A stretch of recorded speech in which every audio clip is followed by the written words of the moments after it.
విషయం గురించి ప్రభు మనతో మాట్లాడిన మాటను ఒకసారి గుర్తు చేసుకుందాం.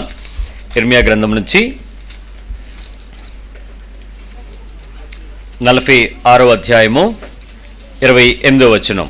జెరమియా 46:28. నా సేవకుడైన యాకోబు, నేను నీకు తోడై ఉన్నాను, భయపడకుము.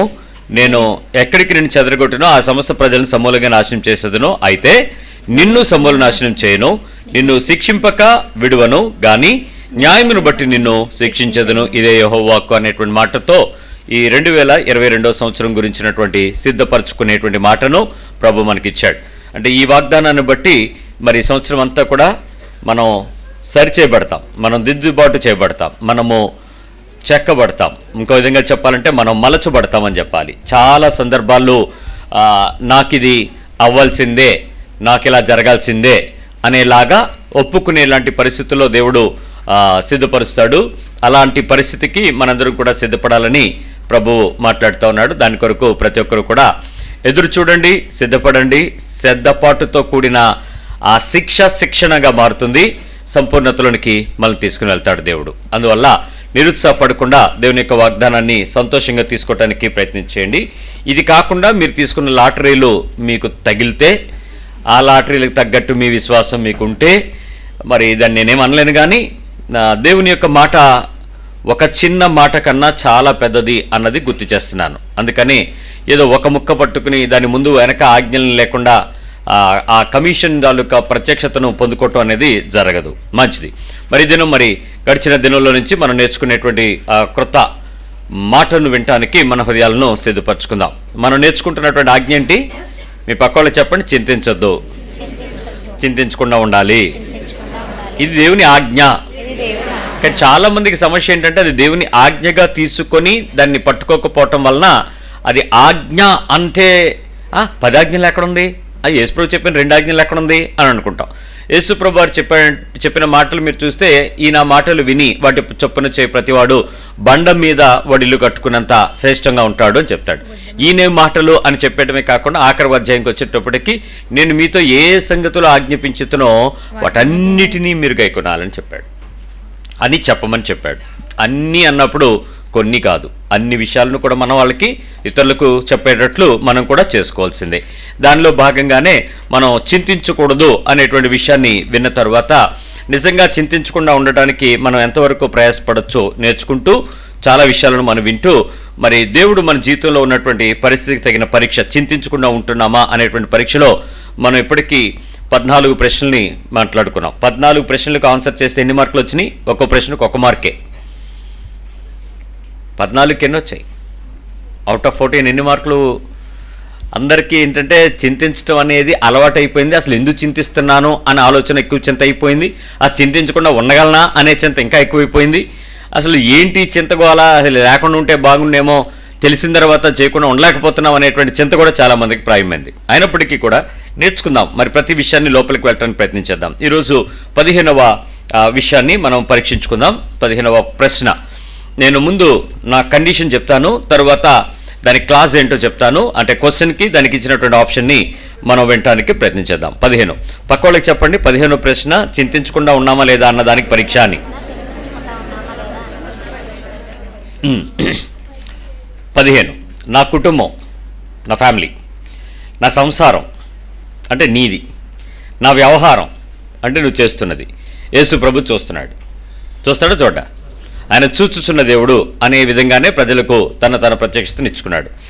సో ప్రతిసారి నా కుటుంబం, నా సంసారం, నా వ్యవహారం యేసు ప్రభు చూస్తున్నాడు.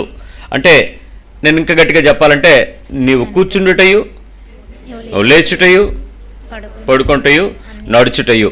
రెండోది, నీ ఆలోచన పుట్టక మునిపే నీ గురించి నేను ఎరిగి ఉన్నాను. సో నీ ఇంటి గురించి, నీ ఇంటి వారి గురించి, మిగిలిన పరిస్థితులన్నింటి గురించి దేవుడు లక్ష్య పెడుతున్నాడు, చూసుకుంటున్నాడు. So this is my statement. ఎంతమంది నమ్ముతారు ఈ విషయంలో? Yes or no? Yeah, very good. So ఇక్కడ దేవుడు చూసుకుంటాడు అన్న తర్వాత, ఉదాహరణకి నేను పిల్లలకి చెప్పాను, మీరందరూ మీ 5గురు పలానా దగ్గరికి రండి అన్నాను. అంటే అలాగే నాన్న అన్నారు. మార్నింగ్ మీరు 9 గంటలకు ప్రారంభం అవ్వండి, 10:30కి అక్కడ రీచ్ అవుతారు, అక్కడి నుంచి ఇక్కడికి రండి, ఇక్కడి నుంచి రండి అని చెప్పాను. అంతవరకే. ఇక్కడ నుంచి అక్కడికి రండి అని చెప్పినప్పుడు వాళ్ళు వస్తారు అనుకున్న తర్వాత, వాళ్ళు ఒప్పుకున్న తర్వాత వాళ్ళ ప్రయాణ మార్గాలన్నీ కూడా ఎవరు టేక్ కేర్ చేస్తారు? వాళ్ళు ప్లాన్ చేసుకోవాలి, నేను ప్లాన్ చేసుకోవాలా? వాళ్ళ ఎవరు చెప్పారో వాళ్ళు ప్లాన్ చేస్తారు. వాళ్ళు ఏం తినాలో ఎవరు ప్లాన్ చేస్తారు? ఎక్కడ ఉండాలో ఎవరు ప్లాన్ చేస్తారు? యేసు ప్రభు వారి దగ్గరికి ఒకరోజు ఒక ఆయన వచ్చాడు. ప్రభువా, అందరూ పస్కా తినేస్తున్నారు, మన సంగతి ఏంటి? తిండిపోతులు ఉంటారు కదా ప్రజలు. పస్కా సంగతి ఏంటి? పస్కా ఆచరించటం పాత నిబంధన ఆచారం అయినప్పటికీ ఆ క్రమంలో అనే దాన్ని చెప్పాలనుకోవడం బదులుగా అందరూ పస్కా తినేస్తున్నారు, సంగతి ఏంటనంటే అప్పుడు యేసు ప్రభు వారు వెంటనే తన ప్లానింగ్ చెప్పాడు. ఏంటంటే పలానా దగ్గరికి వెళ్ళండి, పలానా ఇంటి మేడ మీద ఒక గది ఉంటుంది, ఆయన దగ్గరికి వెళ్ళి మీ యజమానికి పస్కా సిద్ధపరచమని చెప్పమన్నా చెప్పాడు అన్నాడు. వెంటనే వీడికి ఒక ఆలోచన వచ్చింది, నాన్ వెజ్ ఉంటుందా, నువ్వు వెళ్ళరా అని చూసుకుంటాడు. వెళ్ళాడు. ఈయన వెళ్ళి వెంటనే ఆ మేడగది యజమాని దగ్గరికి వెళ్ళి, సార్ మా బాస్కి పస్కా సిద్ధపరచడానికి గది అడిగారు అని అంటే, అంతకంటేనా రండి అని చెప్పి తీసుకెళ్ళాడు. యేసు అడిగాడు అని అంటే, యేసు చెప్పాడు అని అంటే, యేసుకి తను ఇస్తున్నాడు అని అంటే, యేసు అనే వ్యక్తి వచ్చేటప్పుడు జక్క ఇంట్లో జనసమూహం ఎలా ఉంటుందో, అతను ఎక్కడికి వెళ్ళి భోజనం చేస్తే శాస్త్రులు పరిశీలతో పాటు శంకర్లు పాపులు ఎలా కూడతారో అన్నీ తెలిసిన ఇంటికే చెప్పుంటాడు, కానీ లిమిటెడ్ ఇంటికి పంపిస్తాడా? పంపడు కదా. వెంటనే అక్కడికి వెళ్ళంగానే శిష్యులతో పాటు ఎవడెవడు చేరతారో అందరికీ కావాల్సినవన్నీ భోజన బల్ల మీద అన్నీ రెడీ చేసి ఉంటే వాళ్ళ పస్కా అక్కడ భుజించారు అని ఉంటుంది. ఫిలిప్ ఒకసారి తొందరపడి, ప్రభా ఏంటి 4,000 మంది 3,000 మంది ఇంచుమించండి, ఏం చేద్దాం అన్నాడు. అంటే లెక్కేయండి అన్నాడు యేసు ప్రభు. వాడు గబగబా లెక్కలేసాడు. లెక్కలేసి మన దగ్గర 200 అంటే 111 దాటైనా ఉండాలి, మనకు అంత లేవు కదా మనీ అది అన్నాడు. అంటే ఆ కింద వచ్చిన ఏముంటుందంటే, యేసు తాను ఏమి చేయనయ్యున్నాడో ఆయన ఎరిగి ఉండి ఫిలిప్తో అలాగూ చెప్పినని రాసి ఉంటుంది. అంటే ఆల్రెడీ ఆయనకి ప్లానింగ్ ఉందా లేదా? సో ఎవరైతే చూస్తున్నాడో, ఎవరైతే చెప్తున్నాడో, ఎవరైతే చెయ్యాలని ఆశపడుతున్నాడో అతనికి నీ కుటుంబానికి సంబంధించిన ఒక ప్లానింగ్ ఉంటుందా ఉండదా? సో ఇవన్నీ నేను ఎందుకు చెప్పానంటే, యేసు చూసిన సందర్భం, యేసుతో నడిచిన సందర్భంలో ఆయన ప్లానింగ్ ఎంత పర్ఫెక్ట్గా ఉందని చెప్పడానికి మీకు ఉదాహరణ చెప్పాను. మేడగది మీదకి వెళ్ళారు, అన్ని పాత్రలతో సిద్ధపరచబడి ఉన్నా అని ఉంది అక్కడ. అంటే ఏంటి? కొన్నిసార్లు మేము కమ్యూన్ అయిపోయేటప్పుడు, కమ్యూన్ గ్లాసెస్లో సర్వ్ చేసేటప్పుడు 100 మంది వస్తారనుకుని తయారు చేస్తే 130, 140 మంది వచ్చారనుకోండి, మళ్ళీ 30 గ్లాసులు ఇప్పుడు ఎక్కడి నుంచి తెస్తాం ఆ టైంకి?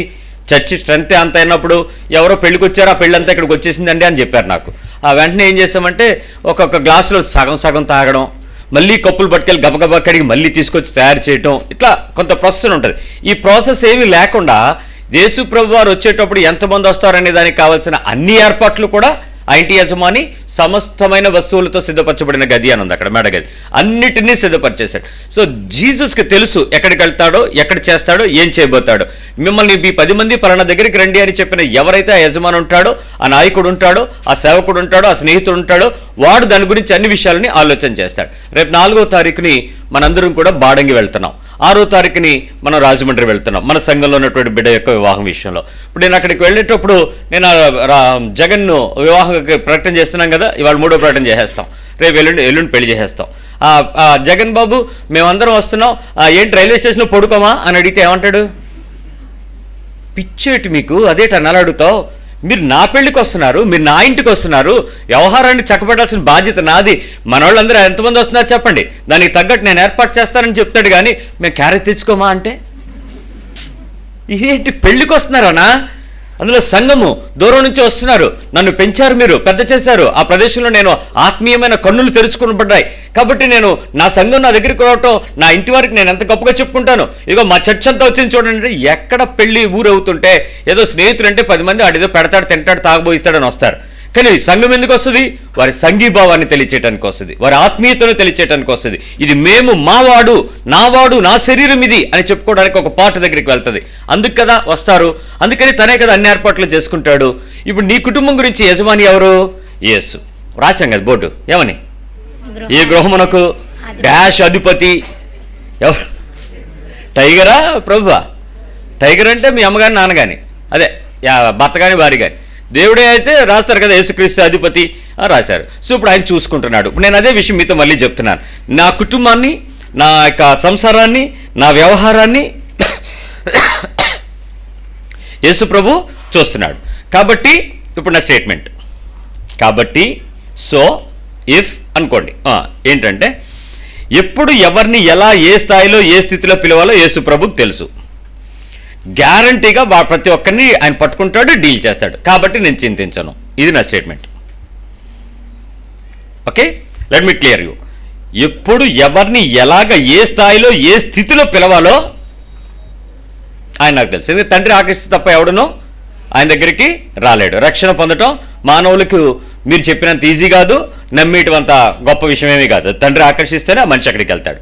సో దేవుడు ఆకర్షించాలి, చూస్తున్నాడు కాబట్టి, ఆయన ఆకర్షిస్తాడు కాబట్టి గ్యారంటీగా యేసు ఒకరోజు నా మనుషులతో డీల్ చేస్తాడు, నా మనుషుల్ని పట్టుకుంటాడు, నా మనుషులతో ఆయన తన రక్షణ కార్యాలను చేయడానికి ప్రారంభిస్తాడు. ఎంతమంది నమ్ముతున్నారు?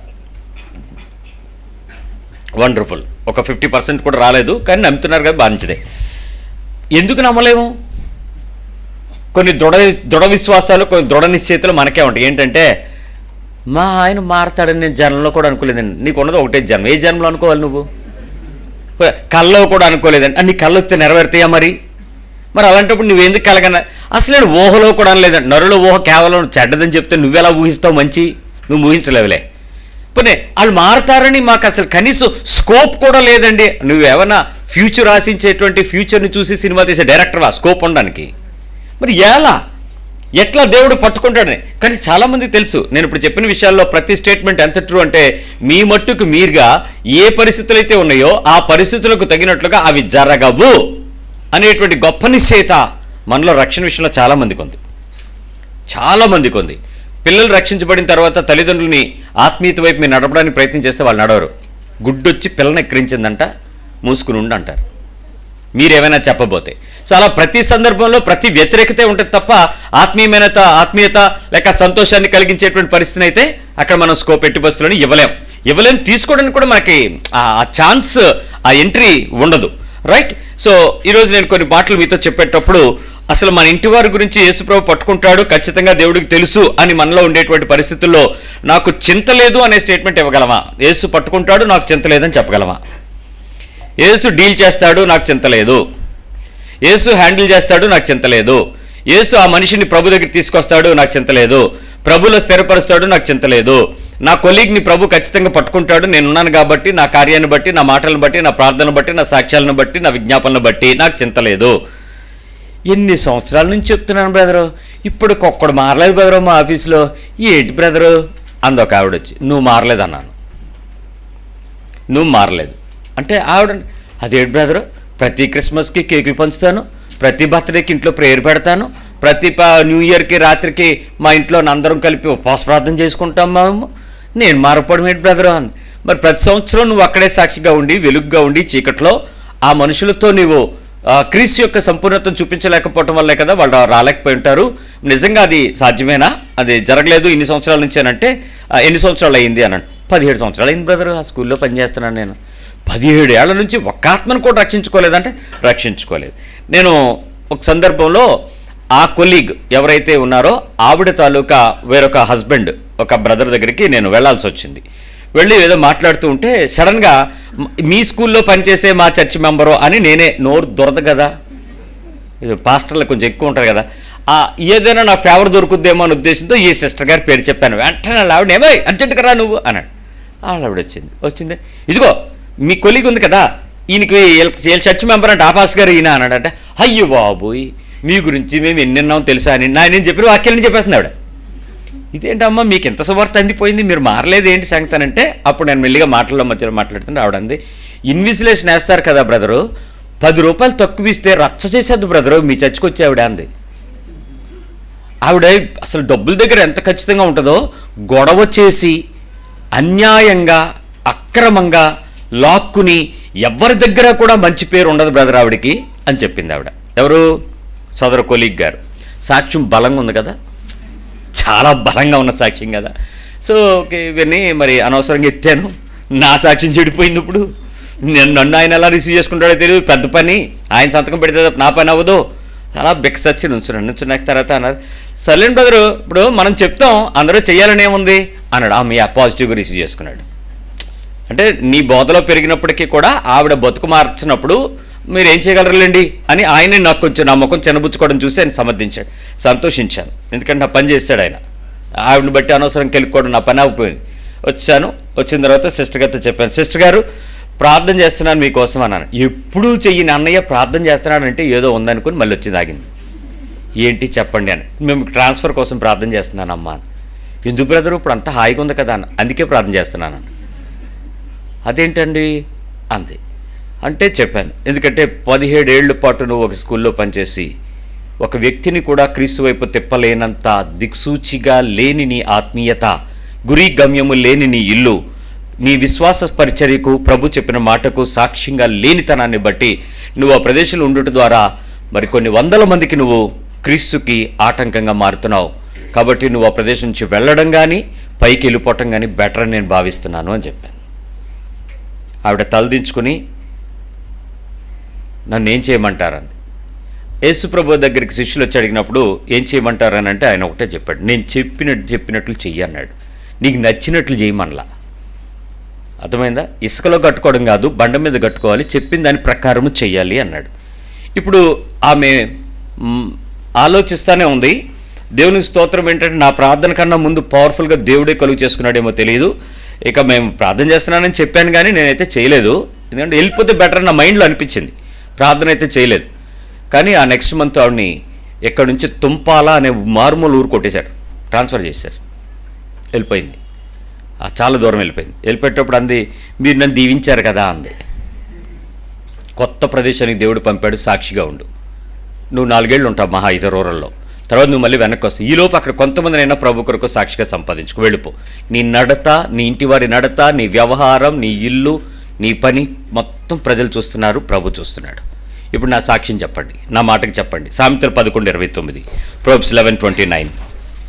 సామెతలు 11:29. తన ఇంటి వారిని బాధ పెట్టువాడు గాలిని స్వతంత్రించుకొనును. ఏం చేస్తాడు? తన ఇంటి వారిని బాధ పెట్టువాడు గాలిని స్వతంత్రించుకొనును. మూఢుడు జ్ఞాన హృదయులకు దాసుడగును. మూఢుడు జ్ఞాన హృదయులకు దాసుడగును. ఆ పై వచనం ఏం చెప్తుంది? తన ఇంటి వారిని బాధ పెట్టేవాడు ఏం చేస్తాడట? గాలిని స్వతంత్రించుకొనును. ఇంటి వారు ఎవరు? Proverbs 11:29. Proverbs 11:29. ఇంటి వారిని బాధ పెట్టడం అంటే ఏంటంటే తల్లి మాట వినక, తండ్రి మాట వినక, స్నేహితులు అని చెప్పి, తన ఇష్టం అని చెప్పి, తనకు తెలుసు అని చెప్పి, తన జ్ఞానం అని చెప్పి, తను ఎక్కడో వెతుక్కున్నానని చెప్పి, ఎవడో చెప్పాడని చెప్పి, పలానా వాళ్ళు నాకు నడిపిస్తున్నారని చెప్పి, అన్ని రకాలుగా తన ఇంటి వారి దగ్గర డబ్బులు పట్టుకుపోవటం, ఇంటివారి టైంని బాధ పెట్టడం, ఇంటివారితో సహవాసాన్ని బాధ పెట్టడం, ఈ తల్లిదండ్రులకు ఒబీడియంట్గా కంటే డిజొబీడియంట్గా మారడం, తన ఇల్లు ఏ ఇంటిలోనైతే అన్నము పాలు తిని పెరిగాడో, ఏ తల్లి దగ్గరైతే ఆలు నేర్చుకుని మాటలు నేర్చుకున్నాడో, ఏ తండ్రి దగ్గరైతే చెయ్యి పట్టుకుని మొదటి అడుగులు వేశాడో, ఏ తండ్రి అయితే లోకాన్ని చూపించి నీ కొరకు తన కష్టార్జితం రక్తాన్ని మార్చి ఫీజుగా కట్టి రక్తాన్ని మార్చి ఆ తల్లి పాలుగా ఇచ్చి, ఆ తల్లిదండ్రులు ఇద్దరూ వారి సమయాన్ని, వారి సంతోషాలను, వారి విలాసాలను అన్నీ వదిలేసుకుని మీ కొరకు కళ్ళల్లో ఒత్తులు పెట్టుకుని ఎదురు చూస్తూ ప్రార్థిస్తూ ప్రభువును పట్టుకుంటూ నా కొడుకుని, నా కూతుర్ని బలపరచు, నా కూతుర్ని సిద్ధపరచు, నా కొడుకుని నిలవబెట్టని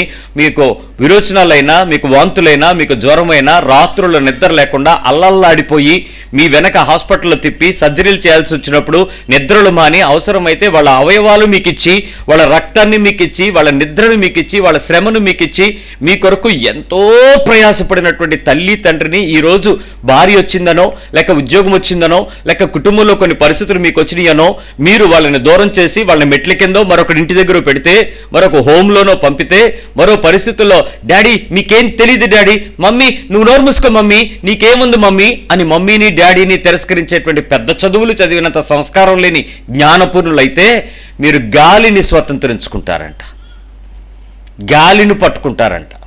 గాలిని పట్టుకోవడానికి మీరు ఎక్కడికైనా వెళ్ళాలా? కంపెనీకి, ఆర్టీసీ, ఎయిర్ ఫోర్స్. ఏం చేస్తున్నావంటే ఎయిర్ ఫోర్స్ అన్నాడు. నేనేం చేస్తుంటాడు?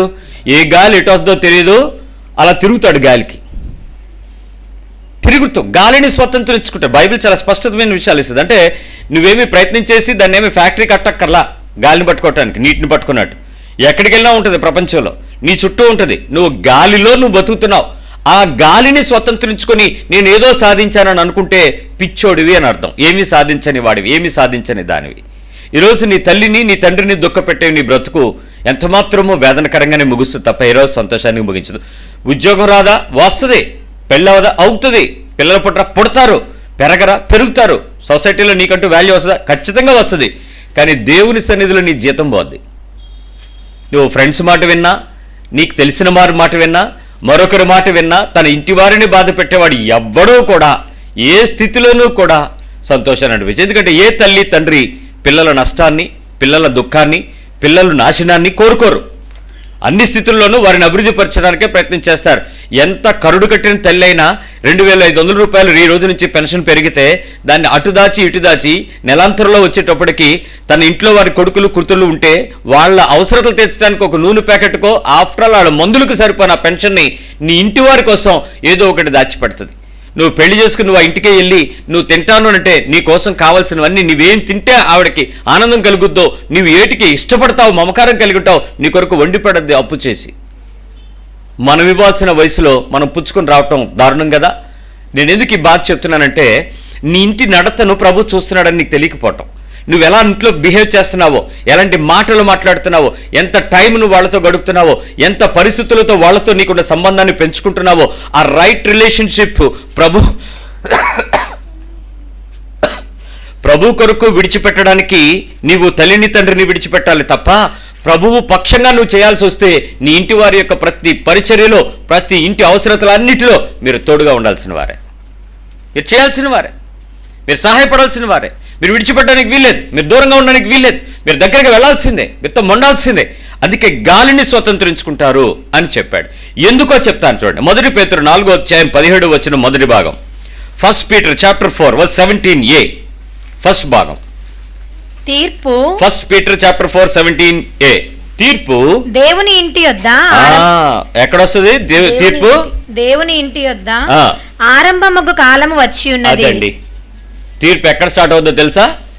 ఫస్ట్ ఏ ఇంటిలో దేవుడు అన్నాడో, ఏ ఇంటిలోనికి దేవుడు వచ్చాడో, ఏ ఇంటిలోనికి దేవుని పక్షమైన రక్షణ వచ్చిందో, ఏ ఇంటిలోనికి గృహానికి ఏసే అధిపతి నువ్వు అనుకున్నావో ఆ ఇంటిలో మొదట తీర్పు ప్రారంభమవుతుంది.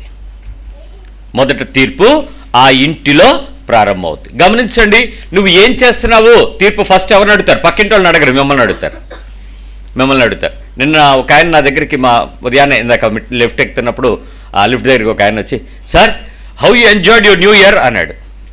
Yeah we enjoyed the all night అండి అన్న. అంటే యా మేము కూడా ఎంజాయ్ చేసామండి, పెద్ద స్టేజ్ డీజే బాగుందా అన్నాడు. మేము డీజే వేసుకోలేదు సార్, మేము ఆ డ్యాన్స్లు వేయలేదు సార్, మాకు ఆ వెనక స్క్రీన్స్, ఆ రకమైన ఫాగ్స్ అవన్నీ మా దగ్గర లేవు సార్. అంటే అదేంటి యూ డిడ్ంట్ ఎంజాయ్డ్ అని అడిగాడు. We enjoyed a lot in the presence of the lot. మేము దేవుని సన్నిధిలో ఆనందించాం, మీరు లోకంలో అల్లరితో, ఆటపాట్లతో, రంగులతో, పొగలతో, ఆ రకాల వెలుగులు, ఆర్టిఫిషియల్ వెలుగులు మీరు ఆనందించారు అన్న. ఆయన అంటాడు, some days we should celebrate, some days we should enjoy అన్నాడు.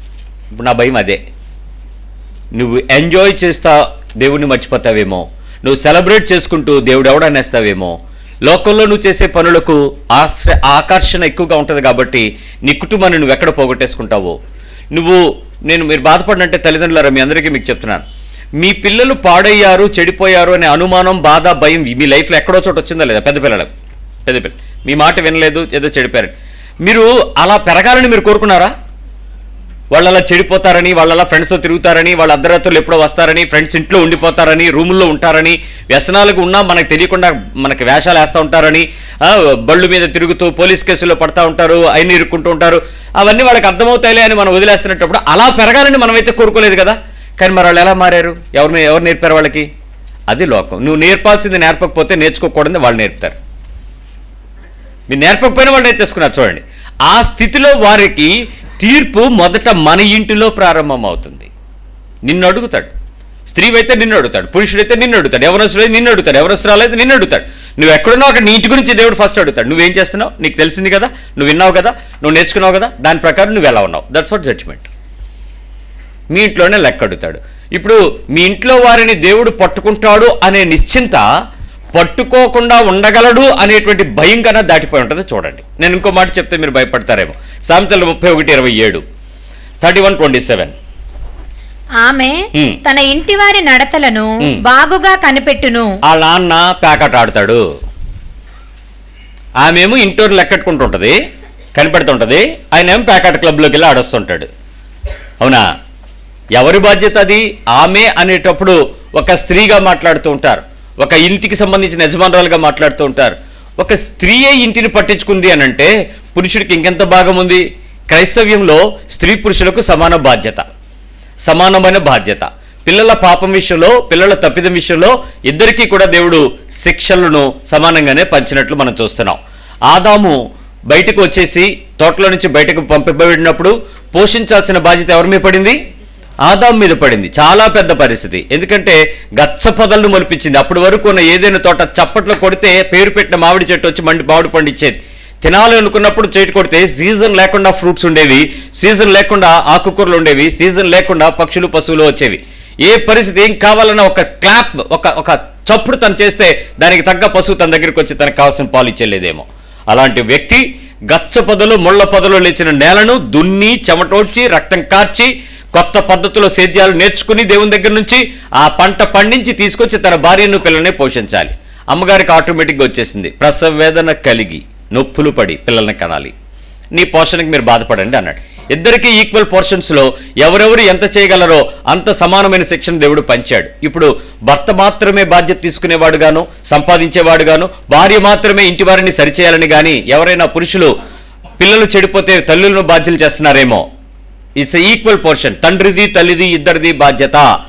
కాకపోతే ఆడపిల్ల తప్పు చేస్తే తల్లి, లేకపోతే మగపిల్లవాడు తప్పు చేస్తే తండ్రి వారు బాధ్యులవుతూ ఉంటారు. సహజంగా తప్పు అనేది ఇంటివారి నడతలను బట్టి నడుస్తుంది, ఇంటిలో నేర్చుకోకపోవడాన్ని బట్టే జరుగుతుంది. వాక్యానుసారమైన విధేయతకు ఇద్దరూ బాధ్యులవుతారు. జాగ్రత్త ప్రేయర్ఫుల్ లైఫ్లో. ఇప్పుడు ఆయన అంటున్నాడు కదా, తన ఇంటివారి నడతలను ఆమె ఏం చేస్తాట? బాగుగా కనిపెట్టును. ఎంతమంది తల్లులు కనిపెడుతున్నారు? మీ ఇంట్లో దేవుడు పట్టుకుంటాడు, ఎలాగొకలాగా దీన్ని పట్టుకుంటాడు, ఎలాగొకలాగా ఒక రోజు మా వాడిని పట్టుకుంటాడు అనుకుంటున్న మీరు వారి నడతలను మీరు కనిపెడుతుండేటప్పుడు వారు ఏ పరిస్థితులను బట్టి దేవుడు కలుగు చేసుకుంటాడని మీరు అనుకుంటున్నారు? నా క్వశ్చన్కి మీరు క్లియర్గా ఆన్సర్ చెప్పండి. చింతించకుండా ఉన్నారు లేదు మీకు తెలిసిపోద్ది. ఆన్సర్ వేసుకుందరు కానీ 1 మార్క్ వేసుకుందరు కానీ. అంటే ఏ సిచ్యువేషన్స్లో యూ విల్ ఫీల్ స్ట్రాంగ్ అంటే ఈ పని చేసేటప్పుడు ఈ పని చేయటం ద్వారా నా పిల్లలతో దేవుడు ఖచ్చితంగా డీల్ చేస్తాడని నేను అనుకుంటున్నాను అని చెప్పే రీజన్స్ ఏంటి?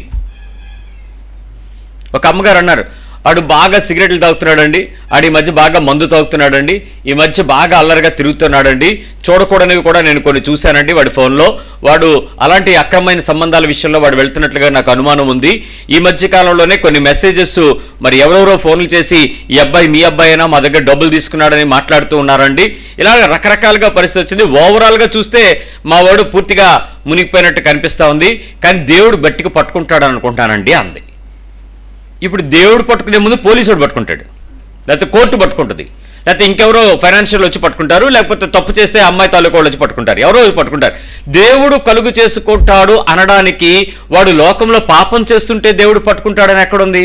మొదట దేవుని దగ్గరికి వస్తే దేవుడు వాడి దగ్గరికి వస్తాడని ఉంది. వాడు దేవుని దగ్గరికి రావడానికి తల్లిదండ్రులైనటువంటి మనము ఏ దారి వేశామని వాడు ఆ దారిలోకి రాకపోతే దేవుడు వచ్చి పట్టుకుంటాడు. ఇప్పుడు ఎవరిని అడుగుతాడు దేవుడు? మీరు అర్థం చేసుకోవాల్సింది ఇదే. మీ ప్రవర్తన ద్వారా మీరు చూపించవలసిన ఆత్మీయతను చూపిస్తున్నప్పటికీ వాళ్ళు రాకపోతే అప్పుడు దేవుడు పట్టుకుంటాడు. మీ ప్రార్థన వినపాల ద్వారా మీరు ఏ కుటుంబాన్నైతే, ఏ వ్యక్తినైతే, ఏ జనమునైతే, ఏ సంబంధం కలిగిన నీ కుటుంబీకుల నడతలనైతే మీరు పట్టుకున్నారో దానికి తగినటువంటి పద్ధతిని మీరు చేస్తున్నప్పటికీ మనిషి మారకపోతే అప్పుడు దేవుడు పట్టుకుంటాడు. ఏ సాక్ష్యమైతే మీరు కాపాడుకుంటున్నారో ఆ సాక్ష్యపు జీవితాన్ని బట్టి ఆ వ్యక్తులు మారకపోతే మీ సాక్ష్యాన్ని బట్టి ప్రభు వచ్చి కలుగు చేసుకుంటాడు. ప్రభు ఎవడబడితే వాళ్ళకి దగ్గరికి వెళ్ళిపోయి దా అని చెప్పడానికి పాత నిబంధన కాదు, ఇది కొత్త నిబంధన. క్రొత్త నిబంధనలో మనిషి యొక్క హృదయము, మనిషి యొక్క ఆలోచన, మనిషి యొక్క ఆత్మ మూడు కలిసి పనిచేస్తేనే వ్యక్తి యొక్క రక్షణ. ఆ ప్రభు పనిచేయాలంటే నేను ప్రభుతో ఉండాలి, నేను ప్రభులో ఉండాలి. ప్రభు ముందు నాలో పనిచేస్తాడు, 2 ప్రభు నా ద్వారా నా వలన పనిచేస్తాడు, 3 నా ద్వారా పనిచేస్తాడు. ఆ 3 నా ద్వారా పనిచేయటానికి నేను స్కోప్ ఇవ్వాలి అంటే ఫస్ట్ నాలో పనిచేసే దేవుడు నాకు కనపడాలి. అప్పుడే నా వలన పనిచేసే స్థాయికి తీసుకొస్తాడు. ఈ 3 లేకుండా దేవుడు పట్టేసుకుంటాడు. ఒక రోజు వచ్చేస్తాడు, దేవుడు ఖచ్చితంగా మాట్లాడతాడండి. మా ఆవిడ వస్తాడండి, మా ఆయన వస్తాడండి, మా కొడుకు వస్తాడండి. రాడండి, నేను చెప్తున్నాను రాడు. వాళ్ళు మారరు, వాళ్ళు చచ్చిపోతారు, నువ్వు చచ్చిపోతావు. నీ నిరీక్షణ అలా ఉండిపోద్ది అంతే. ఆడే 80లో వచ్చి రక్షణ పొందితే ఉపయోగం ఏముంది? చచ్చేటప్పుడు పాచిపెట్టడానికి తప్ప, పాట పాడడానికి తప్పడికి బతుకు లేనప్పుడు. లేకపోతే నాలాంటి వాడికి ఒక 150 ఇచ్చారనుకోండి పాస్టర్కి, తీసుకోడేమో 150 కదా, ఒక 5,000 10,000 ఇచ్చారనుకోండి, ఖచ్చితంగా మేము కూడా వచ్చి నీతిమంతుల మరణం జ్ఞాపకం చేసుకుంటూ ఆశీర్వాదకరమైన ఏదో మాటలు చెప్తాడు. తప్పుడు సాక్ష్యాలు చెప్పి నీ సమాధి దగ్గర మాట్లాడడం కంటే యథార్థంగా బతకండి. అప్పుడు అబద్ధాలు చెప్పాల్సిన అవసరం పాస్టర్లకు ఉండదు. ఆ డబ్బులు తీసుకునే ఆ కిరాయి పాస్టర్లు చేసే పని చేయక్కర్లా. మీరు విశ్వాసాన్ని ఆలోచించుకోండి. ఖచ్చితంగా మీరు ఏం చేశారని, మీ ఇంటివారి నడతల ప్రకారం మీరు ఏ విషయాలలో చూపించారని, ఏ విషయాలలో ఎత్తిపెట్టారని, ఏ విషయాల్లో నిలబడ్డారని, ఏ విషయాలలో మాదిరి చూపారని, ఏ విషయాల్లో సాక్ష్యం కలిగి ఉన్నారని, మీ ఇంటిలో, మీ కుటుంబం వారిలో, మీ ఉద్యోగంలో, మీ వ్యాపారంలో, మీ వ్యవహారంలో, మీ సంసారంలో దేవుడు వచ్చి కలుగు చేసుకుంటాడు. చెప్పుకోండి కొన్ని కారణాలు ఎక్కడున్నాయో. ఈ కారణాలను బట్టి అని ఒక ఆయన అడిగాను, బ్రదర్ మీరు క్రైస్తవులు కదా అన్నట్టు. అని పేరు నతానియల్. నతానియల్ అంటే ఎవరు చెప్పండి, హిందువుడా క్రైస్తవుడా? పేరును బట్టైనా మన నతానియల్. కొంతమంది పేర్లు తల్లిదండ్రులు పెట్టేటప్పుడే మంచి ఆశతోనూ ఆసక్తితోనూ బాధ్యతతోనూ పెట్టుకుంటారు. నేను ఒక బాబు నాకు చూపించి గ్రామ్ స్టెయిన్ పాల్ అన్నాడు. నేను అన్నాను గ్రామ్ స్టెయిన్స్ అంటే ఏ గ్రామ్ స్టెయిన్స్ అంటే అదేంటి బ్రదరు, మనం పక్క పొరుగురులో చనిపోయాడు కదండి, ఆ చనిపోయిన నెల పుట్టాడు, అందుకే నీ పేరు గ్రామ్ స్టెయిన్స్ అని పేరు పెట్టాను. సూపర్ పేరు పెట్టావు. అయితే నీ ఆశ రేపటి దినం వాడు హతసాక్షిగా మరణించడానికేనా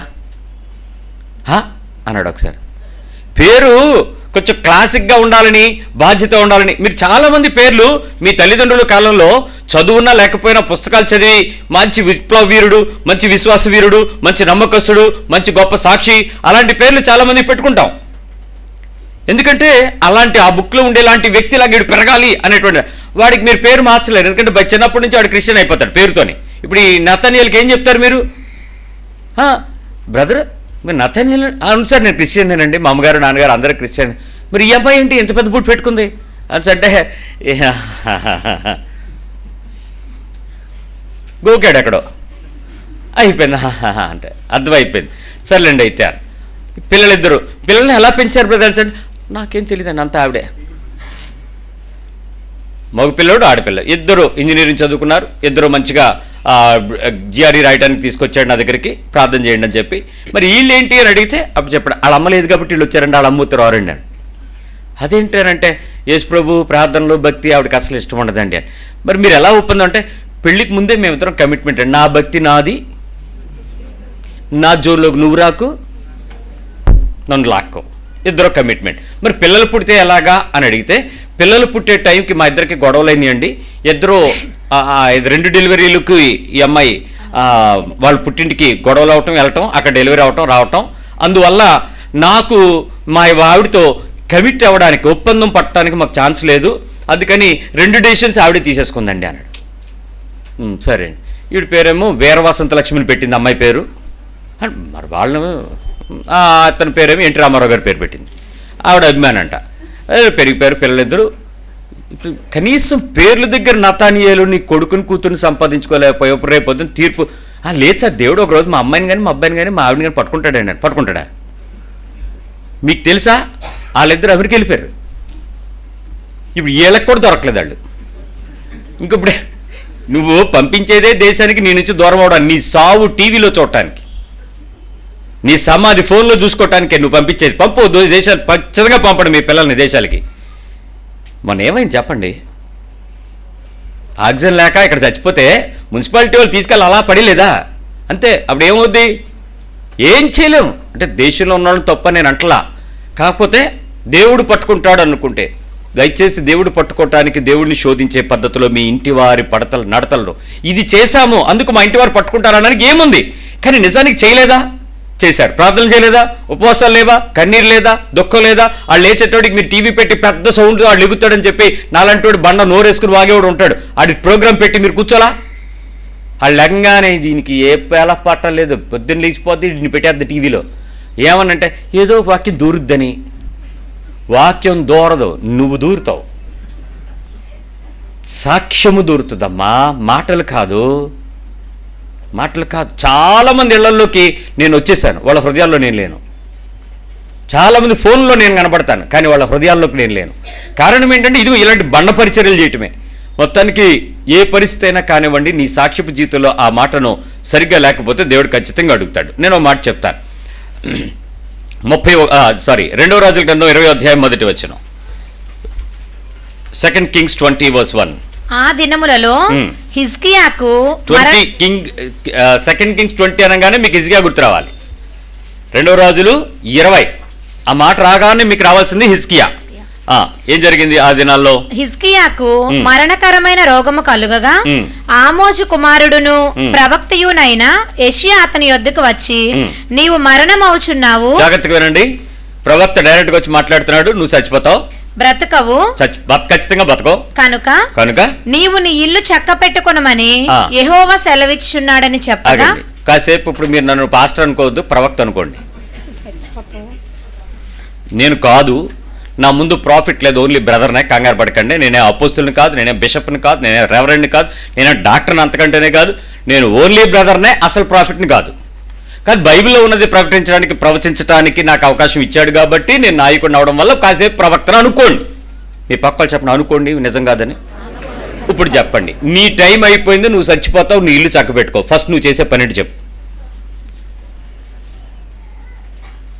నీకే చెప్పాను నేను, నువ్వు చచ్చిపోతావు, నీ టైం అయిపోయింది, బతకో, నీ ఇల్లు చక్కబెట్టుకో. ఏం చక్కబెడతావు ఫస్ట్? అంతేనా? ఫైనాన్షియల్ సెటిల్మెంట్ అయినా, చెక్ సంతకాలు, వీలునామా పిలిచి, ఒరే అల్లాడు మనకి 20,000 ఇవ్వాలరా, 5 రూపాయలు వడ్డీ అన్నాడు రా, 3 నెలల నుంచి ఇవ్వలేదురా, ఓ చోట రాశాను రా, ఆ కాగితం బీరువాలో నా 3వ సెల్ఫ్ కిందన ఆ కాగితం పక్కన ఉంటుందిరా పసుపు కలరు. ఈయన నీకు గుర్తొచ్చేవి నీళ్ళు చక్కబెట్టుకుంటే. నీ ప్రశ్నకి సమాధానం ఏంటి? నువ్వు ఈ రాత్రి చనిపోతావు, నువ్వు బతకో, your day is coming to end, close, your file is going to be closed. నువ్వు వెళ్ళి మీ ఇంటి వారిని రెడీ చేసుకో, చక్కబెట్టుకో. ఇప్పుడు వాళ్ళకి చెప్పగలవా? నేను ఖచ్చితంగా చెప్పగలనండి. నేను వాళ్ళకి సాక్ష్యం చెప్పగలను, నా రక్షణ సాక్ష్యం చెప్పగలను, నా విశ్వాస బ్రతుకు గురించి కొన్ని సాక్ష్యాలు చెప్పగలను, నా నీతి గురించి నేను చెప్పగలను, ప్రభు నాతో మాట్లాడిన మాటలు చెప్పగలను. అంతకుమించి నేను ఏ విషయాల్లో కూడా నేను చక్కబెట్టాల్సినవి ఏమీ లేవు నా దగ్గర. కొంతమందికి మొన్నెప్పుడో ఆ పాప, అన్నయ్య 9 దాటిపోయి 10 వచ్చింది, డెలివరీ అవ్వలేదు అంది. అమ్మా అంత ఉండకూడదు, 9కి వచ్చేయాలి, బయటికి గట్టి పిండమైనా బయటకు వచ్చేయాలి. మరి అంటే డేట్ ఏమైనా మీరు కౌంటింగ్ డేట్ ఏమైనా తప్పేమో అన్నానంటే, లేదన్నయ్య స్కాన్ చేసి కూడా చెప్పారు, అమ్మ ఈ వారం వరకు చూద్దాం, ఒకవేళ అవ్వకపోతే వచ్చి కోసేద్దాం అన్నారు. సార్ సర్లే ప్రార్థన చేద్దాం అన్నాను. నేను ఇలా ప్రార్థన చేస్తుంటే ఒక ఆవిడ వచ్చింది, ఏంటి ఇంకా డెలివరీ అవ్వలేదు ఏంటి అంది. కడుపు కనపడుతుంటే అలాంటి ప్రశ్నలు ఎలా అనిపిస్తుంది నీకు? మెంటల్ దానా, కొన్ని మాటలు మర్యాదగా మాట్లాడాలి. అది కనపడుతున్నప్పుడు కూడా అవ్వలేదా అని అడిగితే అవ్వలేదనేదే కనపడుతుంది. అమ్మ ప్రార్థన చేస్తున్నాను, నార్మల్ డెలివరీ అవుద్దులేరా, లేదా ధైర్యంగా ఉంటారా, ఈ మాటలు మాట్లాడాలా. తింటాం కానీ సరిగ్గా బయటికి ఎలా మాట్లాడాలో తెలియకపోవటం. నేను అలా చూస్తున్నాను క్వశ్చన్ మార్క్. నేను నా డైలాగ్ పడిపోద్దని తెలిసిపోయింది దానికి. అమ్మ ఇచ్చేస్తాడు గట్టిగా ఇప్పుడు నాకు అనేసి అంటే, అప్పుడు అమ్మ మరేం పర్లేదు అనేసి అంటే, అలా కాదన్నా, అంటే నీకు ఏదైనా తినాలని ఉంటే చెప్పి తినే అయిపోద్ది. కొంచెంసారి చెప్తారు కదా మీకు, సిస్టర్ చెప్పండి, డెలివరీ అంతకే అవ్వకపోతే ఏమంటారు? అమ్మ దేని మీద ఉండిపోయినట్టుంది, నీ కొడుకో కూతురు లోపల ఉండిపోయింది, అదేదో తినేస్తే తనుకొచ్చేది బయటికి, తిని అమ్మా అని చెప్తారు. అది తిని అని చెప్పింది, నువ్వు తిన్నాను. అది ఆయాస పడిపోతుంది, నుంచోలేక నాన్న తెప్పలు పడుతుంటే తిని మీద ఉంటుందండి. నెలలు నిండుతుంటే రోజుకు ఒక దినము ఒక ప్రమాదం. నిన్నున్నట్టు ఈరోజు ఉండదు. తల్లి ఎంత ధన్యతో, దేవుడు ఎంత కృపో, అందుకే తల్లిని జాగ్రత్తగా చూసుకోమని చెప్పాడు, జాగ్రత్తగా ఉండమన్నాడు, లక్ష్యం ఉంచమన్నాడు, ప్రేమించమన్నాడు, బాధ్యత కలిగి ఉండమన్నాడు. ఎన్ని నొప్పులు, ఎంత బాధ కలిగి నిన్ను కన్నదో. ఇప్పుడు చెప్పండి వాళ్ళ దగ్గరికి వెళ్ళి, నీకు కూడా రేపు రాత్రికి చక్కబెట్టుకో అన్నాం అనుకోండి, తలకాయ మాసం కూరుండివే, రాత్రికి వెళ్ళిపోతాం, శుభ్రంగా తినేసి వెళ్ళిపోదు. నీ కోరికలకు కూడా ఒక విచిత్రమైన రెక్కలున్న కోరికలు. ఎందుకు ఇంటి వెళ్ళిపోయి చచ్చిపోతున్నాం కదా, దా అందరం కలిసి, ఎప్పుడు తాగలేదు, అదేదో 2 వేసుకుని మత్తులో హాయిగా వెళ్ళిపోదాం దా. చచ్చిపోయేటప్పుడైనా కనీసం అదే, రే పుష్ప పెట్టిరా, ఆ 2 షాట్లు, చూసేసి వెళ్ళిపోదురా, ఎలాగే వెళ్ళిపోతావురా. ఏదో కోరిక సచ్చి ఉంటుంది లోపల. హిజ్కియాకి అలాంటివి రాలేదండోయ్. నీ ఇంటి వారి నడతలను చక్కబెట్టుకో అన్నాడు. Examine your house, examine your behaviour, examine and settle down your family members, take care of it. I'm going to end your life my brother. దేవుడు మాట్లాడితే ఆ మాట నీ గుండెను పగల గురుసుకుని ముందుకెళ్తుంది. ఈ రాత్రి చచ్చిపోతావు జాగ్రత్త అంటే ఏం చక్కబెడతావు? ఏం చక్కబెట్టుకోవాలి? నీ రక్షణను నువ్వు కాపాడుకోవాల్సిందే కదా. నీ మనస్సాక్షిని శుద్ధి చేసుకోవాల్సిన సమయం కదా. నీ హృదయంలో నుంచి పాపాలను ఒప్పుకోవాల్సిన సమయం కదా. అంతేగాని చచ్చిపోయిన తర్వాత నన్ను తీసుకెళ్లి పాస్టర్ గారు ఒప్పుకోలు ప్రార్థన చేయించండి. ఆడు కోమాలో ఉంటూ ఒప్పుకోలు ప్రార్థన ఏంటి? నీ ఆనందాన్ని నేను వచ్చి ఐసీయూలో జోబు నేను తగిలించుకెళ్ళాలి. అంతకుమించి అక్కడ జరిగేదేమో ఉండదు, అంత వేషాలే. సార్ యేసుప్రభు నువ్వు అంద సార్ బాప్తిజం ఇచ్చేయండి అన్నాడు. అంటే ఎలాగవుద్ది? ఇంకా చాలా ఆటికి అనాలా. నువ్వు అనుకుంటే బాప్తిజం ఇచ్చేసి మా అమ్మ పరలోకంలో ఉంటుందండి అని అనుకుంటే అదంతా నీ వెర్రి వేషాలు. కాలము సంకుచితమైందని తెలిసి, దినములు చెడ్డవని తెలిసి, సమయాన్ని సద్వినియోగం చేసుకోవాలని తెలిసి, ఇంటి వారి నడతని కనిపెట్టాల్సిన బాధ్యత మీ ఇద్దరికీ ఉండి, మీరు రక్షణ పొందిన వారైతే, మీరు ఆత్మను పొందిన వారైతే, మీరు రక్షణ అనుభవాన్ని అనుభవిస్తున్న వారైతే ఖచ్చితంగా నీ ఇంటి వారికి నువ్వు రక్షణ సువార్తకు సాక్షిగా నువ్వు మారి వాళ్ళని మార్చుకోవాల్సిన సమయంలో ఐసీయూలో సువార్త చెప్పిస్తావా? తీసుకెళ్లి బెడ్ మీద బాప్తిజం ఇప్పిస్తావా? నీకు అదేనా బైబిల్ నేర్పింది? ఈ సేవకులన్న వాళ్ళు ఈ రకమైనటువంటి తప్పుడు పద్ధతుల్లో మిమ్మల్ని రక్షణలోకి నడిపిస్తున్నారు. బైబిల్ చెప్పని సువార్త, బైబిల్ నడిపించని విశ్వాసం, బ్రతికి ఉండగా నువ్వు చేయాల్సింది మొట్టమొదటి రోజు రక్షణ పొందితే అదే నీ ఆఖరి రోజు అంతే. ఈ పిల్లలు బాప్తిజం తీసుకున్నారు. That is the last day for the world. The life is new creation in Christ. ఆ క్రొత్త దినముకి జీవితానికి ప్రతిరోజు కొత్త జీవితంలో అనుభవించాలి. ఇంకెప్పుడు వాడు కోరి నాకు అది లేదు, నాకు అది కావాలి అన్నాడంటే ఆ రోజు చెప్పాలి నువ్వు రక్షణ పొందావు. ఇంకోసారి లోకం వైపు కానీ, లోకంలో ఉన్న వాటి వైపు కానీ ఆకర్షించబడడానికి వీల్లేదు. నువ్వు శరీరాశ కానీ, నేత్రాశ కానీ జీవపడంలో పడడానికి వీల్లేదు. అవి లోకంలో వచ్చినవి, తండ్రి నుంచి రాలేదు. ఈ విషయం తల్లి తండ్రి చెప్పేవాళ్ళంటే నువ్వు ఖచ్చితంగా చేసి ఉండాలి. అంతేగాని మీరు శుభ్రంగా చేసేస్తున్నారు, నన్ను చేయనివ్వట్లేదు, నేను ఏడుతున్నాడు అంటే అర్థం ఏంటి? నువ్వు ఆ ఇంటి వారిని రక్షణలోకి వెళ్ళకుండా ఆపేస్తున్నావు. మరి వాళ్ళు రక్షిస్తారు, వాళ్ళు దేవుడు పట్టుకుంటాడని నువ్వే గ్యారంటీ చెప్పేస్తావమ్మా? ఎలా చెప్పేస్తావన్నా? నీకు గ్యారంటీ ఏంటి? అవకాశం లేదు నువ్వు అనుకుంటున్నావేమో. అలాంటి పద్ధతులు అయితే జరిగేది అవ్వదు. అలా చేయటానికి మీరు ఏమైనా ఉద్రేకపడుతున్నారేమో చూసుకో. అలాంటి మార్గాలు లేవు దేవుని దగ్గర. మరి హిజ్కియాకు ఆ సందర్భం మీరు చదివితే 20వ అధ్యాయంలో చాలా ప్రత్యక్షతలు ఉంటాయి. చూడండి, ఒక చిన్న మాట చెప్తాను, చదువునా. 20వ అధ్యాయం 2వ రాజులు. యెహోవా సెలవిచ్చున్నాడని చెప్పగా అతడు తన ముఖము గోడ తట్టు త్రిప్పుకొని, యెహోవా యథార్థ హృదయుడనై సత్యముతో నీ సన్నిధి నేనెట్లు నడుచుకొంటినో, నీ దృష్టికి అనుకూలముగా సమస్తమును నేనెట్లు జరిగించితినో కృపతో జ్ఞాపకం చేసుకోమని హిజ్కియా కన్నీళ్లు విడిచుచు యెహోవాను ప్రార్థించెను. అయిపోయింది. ఏమేం ప్రార్థన చేశాడు చెప్పండి? యథార్థ హృదయుడనై. అందరూ నోట్ చేసుకోండి, అండర్లైన్ చేయండి, ఇది చాలా మంచి మాట. ఇదే విషయం మరి 2 గ్రంథాల్లో కూడా ఉంటుంది, కాకపోతే మనం దీని నుంచి తీసుకుందాం. యథార్థ హృదయుడు ఆయన మాట్లాడినటువంటి స్టేట్మెంట్స్లో దేవుడితో డైరెక్ట్గా చెప్పే మాట ఏంటో చూడండి. యథార్థ హృదయం కలిగిన వాడను అన్నాడు. మీ పక్కన అడగండి, మీకుందా అని. గుండికాయ ఉందా అని అడగట్లా. నీ హార్ట్ లోపల బయట ఎప్పుడూ ఒకేలాగా దేవుడంటే దేవుని కొరకు జీవించే యథార్థత ఉందా? మీ ఇంట్లో వాళ్ళకి 5 10 మంది ఉంటే మీకు తెలుసు ఎవరు ఇంటిగ్రిటీగా ఉంటారు, ఎవరు యథార్థం, మిగిలిన లేరని మీకు తెలుసు. మీరు పిల్లల గురించి మాట్లాడారు, మా పెద్దోడు సాఫ్ట్ కానీ చిన్నోడు రఫ్ అని అంటారు. అంటే తెలిసిపోయింది లేదా వాళ్ళకి? రఫ్ దేనికి? మీరు యాక్ట్ రఫ్ కాదు, హార్ట్ రఫ్. హృదయం నిండిన దాన్ని బట్టి మాట రఫ్గా వస్తుంది, హృదయంలో ఉన్న దాన్ని బట్టి తలంపులు మారుతాయి, తలంపులను బట్టి బాడీ యాక్ట్ మారిపోద్ది, అది రఫ్ అవుతారు. అది మీకు తెలిసిపోద్ది. మా పెద్దోడు సాఫ్ట్, చిన్నోడు రఫ్, లేకపోతే ఇంకేదో పద్ధతిలో అలాంటి. హృదయంలో ఎలా ఉండాలంటే యథార్థ హృదయుడనై అన్నాడు. 2 సత్యముతో. మీ పక్కన చూసి మిమ్మల్ని నమ్మచ్చా అని అడగండి.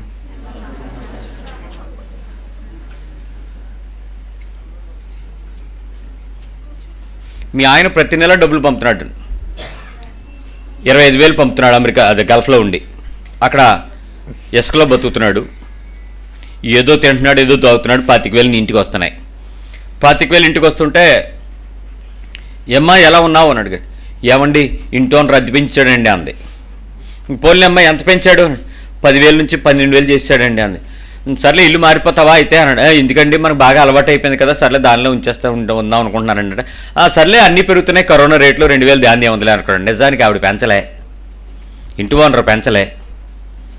ఎవరు పెంచారు? ఆ ఇంటి యజమానురాలు పెంచుకుంది.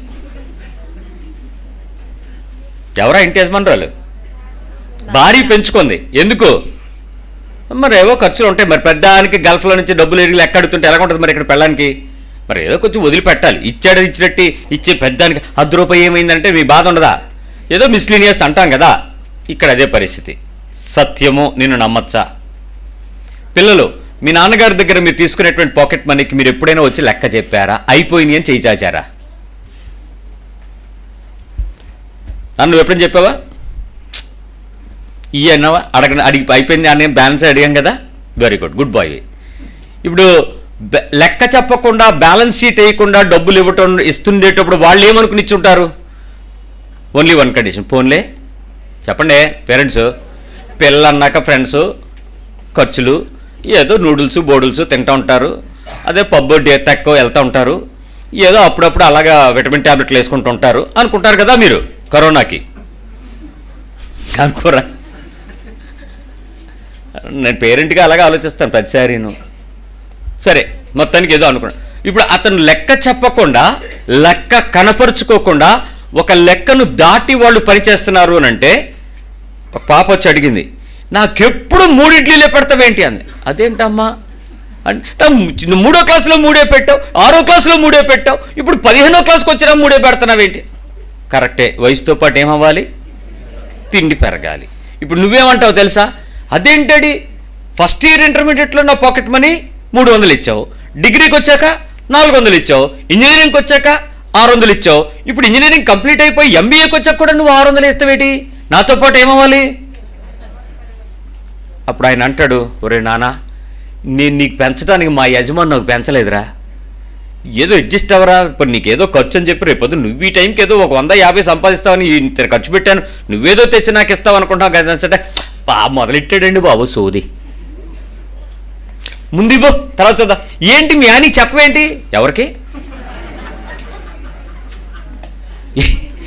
ఎవరా ఆయన? ఎవరు? వాళ్ళ అమ్మ దగ్గరికి వెళ్ళి కూతురు కొడుకు మాట్లాడుకోవడం. ఈ మధ్య వీళ్ళ ఆయనకి లూజ్ అయిపోయింది, ప్రతీది కెలికేస్తున్నాడు, ప్రతీది అడిగేస్తున్నాడు. ఏటేటో అడిగేస్తుందో ఈ మధ్య లెక్కలు చేసేది. అవునరా అన్నయ్య, నా బ్యాగ్ చెక్ చేసింది రా మమ్మీ. వీళ్ళిద్దరూ మాట్లాడుకో, బ్యాగ్ చెక్ చేయొద్దా? చెక్ చెయ్యకూడనంత పనులు చేస్తున్నావా? ఇంటివారి నడతలు చెక్ చేసేది మరి ఆ ఇంటి యజమానురాలే. ఇప్పుడు చెప్పండి, సత్యం ఉందా నీలో? సత్యం ఉందా? యవనసుడా, are you with truth filled? నిన్నెందుకు నమ్మలేకపోతున్నావు? నీ చూపులు నమ్మచ్చా? నీ చూపు నమ్మచ్చా? ఎవరిని చూస్తున్నావో, ఎలా చూస్తున్నావో? బయటకు చూస్తున్న చూపు, లోపల ఉన్న చూపు ఒకటేనా? బయటకు చూస్తున్న చూపు, వెతుకులాడుతున్న చూపు ఒకటేనా? తడుముతున్న చూపు ఒకటేనా? చూడకూడనిది చూస్తున్నప్పుడు మోహపు తలంపు పాపమని నీకేమైనా తెలుస్తుందా?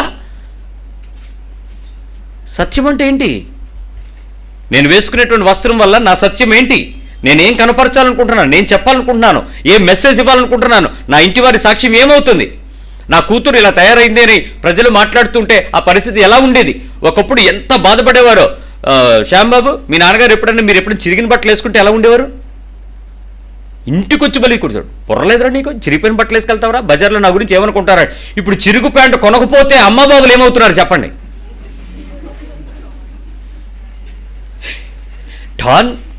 టాన్స్ ఏంటిది? Tan jeans. ఎంత ఎక్కువ చిరిగిపోతే అంత ఎక్కువ. ఈ పైన తొడ దగ్గర నుంచి మోకాల వరకు లేదు అసలు ప్యాంటుకి. ఆడపిల్ల వేసుకొచ్చింది నిన్న, ఏం లేదు, అలా కనపడుతుంది. అమ్మ ఏదైనా కుట్టించుకోలేకపోయావా? అసలు నిజంగా చెప్తా, అది దారిలో ఆటో దిగిపోయేటప్పుడు, ట్రైన్లు ఎక్కేటప్పుడు మనకు ఒక్కోసారి అయితే జోబు చిరిగిపోతే ఎంత బాధపడేవాళ్ళం రా. సిగ్గు ఫీల్ అయిపోయేవాళ్ళం కదా. ఈ చిన్నది ఇలా కదిలితే ఇప్పుడు ఎంత పీలికలు వేసుకుంటే అంత గొప్ప. నువ్వు ఏ మెసేజ్ నీ శరీరం ద్వారా బయటకు ఇవ్వాలనుకుంటావు? Are you truthful? సత్యంతో నింపబడున్నావా? సత్య సంబంధివేనా నువ్వు? నేను నమ్మచ్చా? చెప్తున్నాడు అతను, నేను సత్యంగా ఉన్నాను చూసుకో.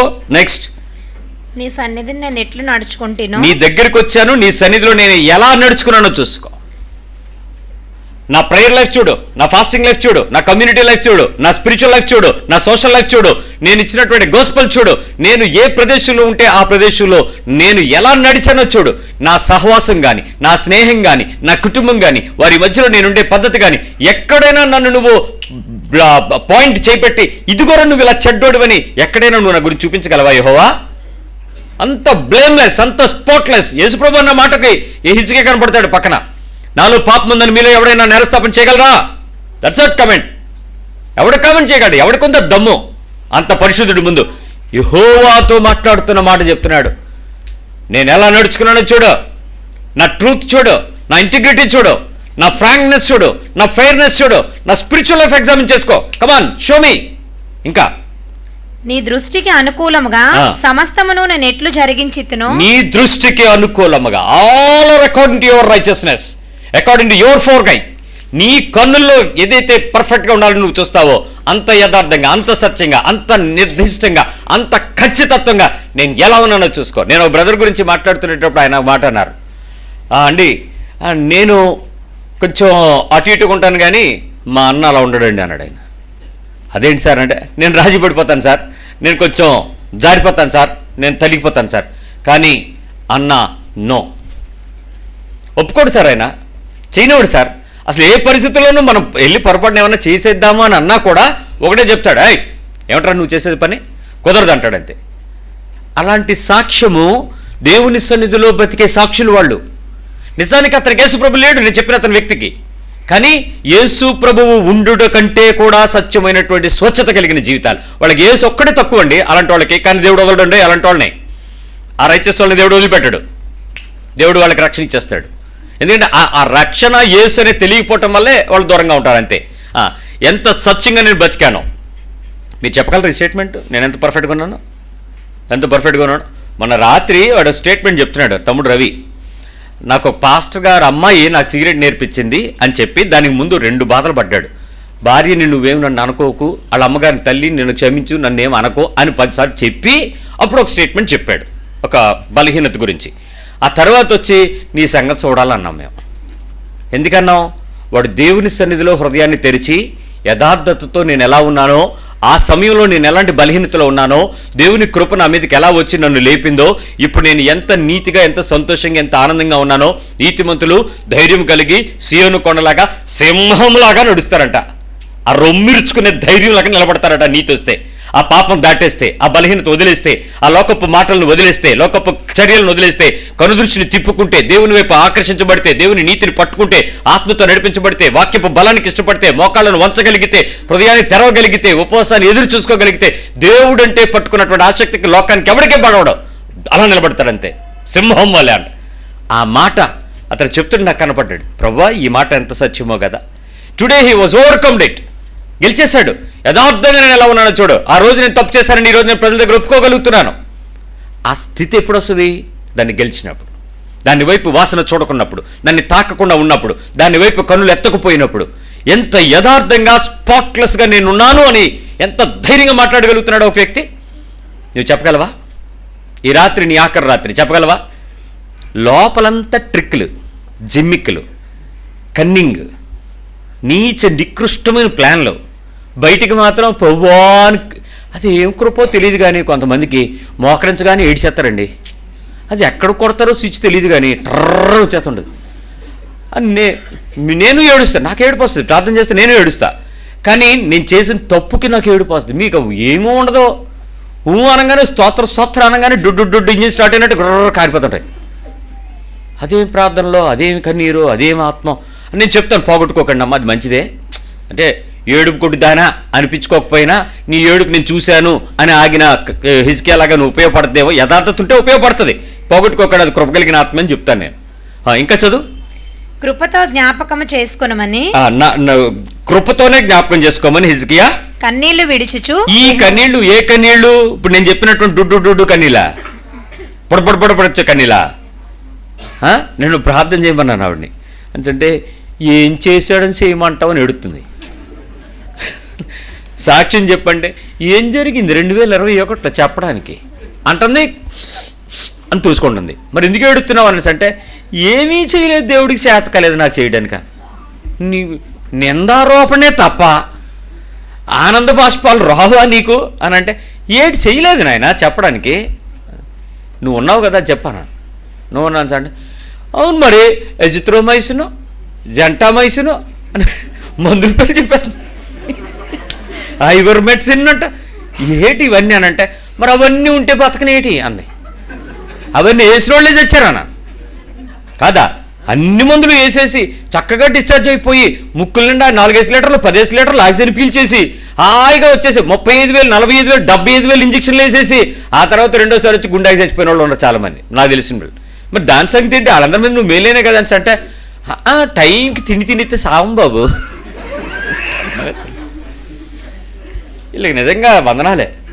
ఎందుకంటే బలమైన తిండి తింటే రోజుకి 2 గుడ్లు, నిమ్మకాయ నీళ్ళు, ఉసురు జ్యూసు ఏవో చెప్పేసింది ఆవిడ. నేలవేమో పసరట మొత్తం ముక్కులో పోసిందట. అవన్నీ పోస్తే కరోనా పోయిందంట. నాకు వచ్చింది తగ్గిపోయింది, మరి బలంగా తిన్నాను కాబట్టి ఉన్నాను అని. దేవుడు కృప లేదా నీ మీద అని బాబు. ఉంటే ఏదైనా చెయ్యాలా? ఈ పక్కా ఉన్న అడగ నువ్వు ఇలాంటి దానివి అప్పుడప్పుడండి. ఆ మెయిన్ అనగానే నా దగ్గరికి వచ్చి బాబు నాకు ఇదేం తగ్గలేదంటే ఏడు చేయను. నీకెందుకు తగ్గలేదు? నిజంగా చెప్తానండి. నా దగ్గరకు ఒక బ్రదర్ ఇలాగే వచ్చి అడిగాడు. వాళ్ళ ఆవిడని తీసుకొచ్చాడు. రా ఇవాళ తేల్చేస్తాను. చిటికలు ఎత్తే నీకేంటి తేలుస్తాడు నన్ను, ఏమనుంటే పట్టుకెళ్తాడు నన్ను అంతే. ఏంటి చెప్పాను ఇలాగలానండి. రే ముందు మీ అమ్మగారితోనూ మీ తమ్ముడితోనూ నువ్వు వెళ్ళి సమాధాన పడి క్షమాపణ పొంది నువ్వు తీసుకున్నవన్నీ ఇచ్చేసి నువ్వు రా, నీకు ఆ గజ్జి తగ్గకపోతే అప్పుడు అడుగాను. దాని దీని సంబంధం ఏంటన్నాడు. అదంతే, నువ్వు క్షమాపణ పొందకుండా స్వస్థత రాదు. వెళ్ళు అని అంటే చూస్తాను అన్నాడు. నువ్వు పౌరుషానికి వెళ్ళి ఇసిరేసి వస్తే కుదరదు. పశ్చాత్తాపట్టం సమాధాన పట్టం 3 రోజులు క్లాసులు విను, ఆ తర్వాత తెలిసి చెయ్యన్నాడు. పొద్దున్న పిలిచాను. ఏట్రా చిటికలు వేసుకొని వచ్చి తేల్చేస్తాను వాళ్ళు అన్నావు, ఇప్పుడు ఏం చేద్దాం అనుకుంటావు అంటే ఏటన్నయ్యా పశ్చాత్తాపడ్డం అంటే మళ్ళీ చేయకూడదట నువ్వు చెప్పావు, మరి అలా చేయాలంటే మళ్ళీ ఒకవేళ చేయాలనిపిస్తే అన్నాడు. గజ్జి తగ్గదు, ఇంకా పెరిగిపోద్ది. ఇప్పుడు వీపు నడుము వరకే వచ్చింది, ఇప్పుడు వీపు నుంచి పైకి వెళ్ళిపోద్ది చూసుకో, అప్పుడు అందరికి కనపడిపోద్ది. ఇప్పుడు కవరింగ్లో ఉన్నావు, రేపు ఓపెన్ అయిపోద్ది. ఒప్పుకోవడానికి దమ్ము సాలట్లేదు పిల్లడికి. ఈరోజు నీకు వ్యాధితో బాధపడుతున్న బలహీనతల్లో నువ్వు సమాధాన పడగలిగితే ఈరోజు స్వస్థత నీ దగ్గరికి పరిగెత్తుకుని వచ్చేస్తుంది. దేవునితో సమాధాన పడిన హిజ్కియాకి ప్రాణాన్ని దాచుకునే 15 ఏళ్ల ఆయుష్ని తెచ్చుకోగలిగాడు దేవుని కృపలో. ఆఫ్టర్ ఆల్ నీ స్వస్థత ఎంత? ఆఫ్టర్ ఆల్ నీ మరణ పడక నుంచి లేవనెత్తడానికి దేవుని కృప ఎంత? ఇంత యథార్థమైనటువంటి ప్రార్థన నా ఇంటి దగ్గర తీర్పు తీర్చడం వల్ల నా ఇంటి వారిని నేను చక్కదిద్దుకోవటానికి నేను వెళుతున్నాను అని చెప్పగానే దేవుడే ఆశ్చర్యపడి బోనస్ 15 ఏళ్ళు తీసుకోవా, తర్వాత చూద్దాం పదా అన్నాడు. నీ గురించి అనగలడా? నీ ఇంటి వారి గురించి అనగలడా? నీ కుటుంబం గురించి చెప్పగలడా? నీ ఇంటి వారిని దేవుడు చూసుకుంటాడు అనే ధీమా నీకుంటే, నాకు చింత లేదు నువ్వు చెప్పగలిగితే, ఇప్పుడు నువ్వు ఈ లాస్ట్ స్టేట్మెంట్ దగ్గరకు నువ్వు ఇప్పుడు వచ్చి చెప్పగలవా? నా సంసారం, నా కుటుంబం, నా వ్యవహారం, నా పనులు, నా ఇంటి వారు అందరికి దేవుడికి తెలుసు, దేవుడు చూస్తున్నాడు. కానీ వాళ్ళందరినీ ఏదో ఒక రోజు ఖచ్చితంగా ఎలాగో ఒకలాగా ఎప్పుడోసారి ఏదో సందర్భంలో ఏదో ఒకలా పట్టుకుంటాడని నాకు నిశ్చింతగా చింత లేకుండా నేనున్నాను అని నీ స్టేట్మెంట్కి నువ్వు అవును అని చెప్తే ఈ పనులన్నింటిలో నువ్వు అవును అన్నట్టుగా ఉండాలి. ఉన్నావా? ఒక మార్క్ వేసుకో. నీ పక్కన అడిగి మార్క్ పడిందా అని. ఇంకోళ్ళు ఉన్నారు కదా, ఏం చెప్పారు? మాకు తెలుసండి మీరు ఇరికిచ్చేస్తారని చెప్పేటప్పుడు ఆశకు ఉంటుంది, ఎండకు వచ్చేటడికి ఏడుపు ఉంటుంది. ఏ రోజు కూడా నవ్వుతున్నట్టే ఉంటావు, ఏడిపిస్తూనే ఉంటావు. కానీ మాకు మాత్రం ఏదో అర్థమవుతుంది అందొక అమ్మాయి. నువ్వు నవ్వడానికి ఏడవడానికి కాదు ఈ సమయం, నీ హృదయాన్ని చింపుకొని దేవుని సన్నిధిలో నిలబడ్డానికి. ఈ పిట్ట కథలు కాదు, నీ బ్రతుకు మార్చుకునేటువంటి సత్యం అది, వాక్యం. దేవుని మాటలో జీవము నీ శరీరం మీదకి వెళ్ళాలి. కృప ఏంటంటే అది రాతి నేల మీద పడినా కూడా అది ఫలించదు అని మీరు అనుకుంటే, ఆ చిన్న మర్రి విత్తనం ఆ రాతి సందులో పడి రాయిని ఏం చేస్తుంది? మీ ఇంటి పద్యలో నుంచి వస్తే మీ ఇల్లు ఏమవుతుంది? స్లాబ్ కూలిపోదు. ఒక 20 ఏళ్ళకి దాన్ని వదిలేస్తే పెద్ద చెట్టు అయిపోయి దాన్ని తలుచుకుని పగలగొట్టేస్తుంది. చిన్న విత్తనమే కదా, వాక్యం కూడా చిన్న విత్తనమే. కానీ నీ హృదయాన్ని సిద్ధపరచుకుని దేవుని వైపు త్రిప్పి దాని లోపల గనక ఉంచగలిగితే రాతి హృదయాన్ని సైతం బద్దలు చేయగలిగిన సందర్భంలో దేవుడు పనిచేస్తాడు. మరి ఒక్క మాట నేను చెప్పగలిగాను. ఈ 15వ ప్రశ్నకు నువ్వు మార్క్ వేసుకుంటావో, ఆయన దగ్గరికి వెళ్ళి నీ రిమార్కులన్నింటినీ ఒప్పుకుంటావో ప్రార్థన చేద్దాం.